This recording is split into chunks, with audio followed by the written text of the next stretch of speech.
ಜಾಮೀನು ಅಂದರೇನು? ಜಾಮೀನು ಅಥವಾ ಬೇಲ್ ಇದು ಬಂಧನಕ್ಕೊಳಗಾದ ವ್ಯಕ್ತಿಯನ್ನು ತಾತ್ಕಾಲಿಕವಾಗಿ ನ್ಯಾಯಾಂಗ ಬಂಧನದಿಂದ ಬಿಡುಗಡೆ ಮಾಡುವ ಒಂದು ಕಾನೂನು ಪ್ರಕ್ರಿಯೆ. ಭಾರತೀಯ ಕಾನೂನಿನ ಪ್ರಕಾರ ಮುಖ್ಯವಾಗಿ 3 ರೀತಿಯ ಜಾಮೀನುಗಳಿವೆ. ಅವುಗಳ ಬಗ್ಗೆ ಈಗ ತಿಳಿಯೋಣ. 1. ನಿರೀಕ್ಷಣಾ ಜಾಮೀನು ಆಂಟಿಸಿಪೇಟರಿ ಬೇಲ್. ಯಾವುದಾದರೂ ವ್ಯಕ್ತಿಗೆ ತಾನು ಬಂಧನಕ್ಕೊಳಗಾಗಬಹುದು ಎಂಬ ಮುನ್ಸೂಚನೆ ಅಥವಾ ಭಯವಿದ್ದರೆ ಅವರು ಬಂಧನಕ್ಕೂ ಮೊದಲೇ ಪಡೆಯುವ ಜಾಮೀನು ಇದಾಗಿದೆ. ಯಾವಾಗ ಉಪಯುಕ್ತ? ಯಾರಾದರೂ ಸುಳ್ಳು ಕೇಸ್ ದಾಖಲಿಸಿದಾಗ ಅಥವಾ ವ್ಯಕ್ತಿಯ ಗೌರವಕ್ಕೆ ಧಕ್ಕೆ ತರುವ ಉದ್ದೇಶದಿಂದ ದೂರು ನೀಡಿದಾಗ ಬಂಧನವನ್ನು ತಡೆಯಲು ಇದು ಸಹಾಯ ಮಾಡುತ್ತದೆ. ನೆನಪಿಡಿ, ಇದನ್ನು ಸೆಷನ್ಸ್ ಕೋರ್ಟ್ ಅಥವಾ ಹೈಕೋರ್ಟ್ನಲ್ಲಿ ಮಾತ್ರ ಪಡೆಯಲು ಸಾಧ್ಯ. 2. ಮಧ್ಯಂತರ ಜಾಮೀನು ಇಂಟರಿಮ್ ಬೇಲ್. ಇದು ಅಲ್ಪಾವಧಿಗೆ ನೀಡಲಾಗುವ ತಾತ್ಕಾಲಿಕ ಜಾಮೀನು.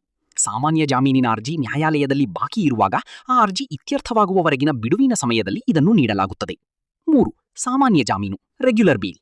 ಪೊಲೀಸರು ಒಬ್ಬ ವ್ಯಕ್ತಿಯನ್ನು ಬಂಧಿಸಿ ಕಸ್ಟಡಿಯಲ್ಲಿ ಇರಿಸಿದ ನಂತರ ಆತ ಬಿಡುಗಡೆಗಾಗಿ ನ್ಯಾಯಾಲಯಕ್ಕೆ ಸಲ್ಲಿಸುವ ಅರ್ಜಿ ಇದಾಗಿದೆ. ಆರೋಪಿಯು ಈಗಾಗಲೇ ಬಂಧನದಲ್ಲಿದ್ದಾಗ ಆತನನ್ನು ಜೈಲಿನಿಂದ ಹೊರಗೆ ತರಲು ಈ ಜಾಮೀನು ಅತ್ಯಗತ್ಯ. ಜಾಮೀನು ಯಾವಾಗ ಸಿಗುತ್ತದೆ? ಸಣ್ಣ ಪುಟ್ಟ ಅಪರಾಧಗಳು, ಸಾಮಾನ್ಯ ಗಲಾಟೆ ಅಥವಾ ಮಾನಹಾನಿಯಂತಹ ಪ್ರಕರಣಗಳಲ್ಲಿ ಜಾಮೀನು ಪಡೆಯುವುದು ವ್ಯಕ್ತಿಯ ಹಕ್ಕು. ಇಲ್ಲಿ ಪೊಲೀಸ್ ಠಾಣೆಯಲ್ಲೇ ಜಾಮೀನು ಪಡೆಯಬಹುದು. ಗಂಭೀರ ಅಪರಾಧಗಳು, ಕೊಲೆ ಅಥವಾ ಅತ್ಯಾಚಾರದಂತಹ ಗಂಭೀರ ಕೇಸ್ಗಳಲ್ಲಿ ಜಾಮೀನು ನೀಡಬೇಕೇ ಅಥವಾ ಬೇಡವೇ ಎಂಬುದು ಸಂಪೂರ್ಣವಾಗಿ ನ್ಯಾಯಾಧೀಶರ ವಿವೇಚನೆಗೆ ಬಿಟ್ಟದ್ದು. ತನಿಖೆ ವಿಳಂಬವಾದಾಗ, ಒಂದು ವೇಳೆ ಪೊಲೀಸರು ನಿಗದಿತ ಸಮಯದಲ್ಲಿ ಚಾರ್ಜ್ ಶೀಟ್ ಸಲ್ಲಿಸದಿದ್ದರೆ ಆರೋಪಿಗೆ ಡಿಫಾಲ್ಟ್ ಜಾಮೀನು ಪಡೆಯುವ ಹಕ್ಕಿರುತ್ತದೆ.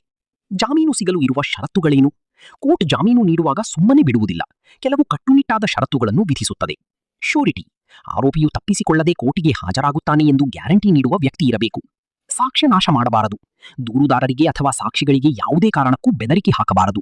ತನಿಖೆಗೆ ಸಹಕಾರ, ಪೊಲೀಸರು ಕರೆದಾಗಲೆಲ್ಲ ವಿಚಾರಣೆಗೆ ಹಾಜರಾಗುವುದು ಕಡ್ಡಾಯ.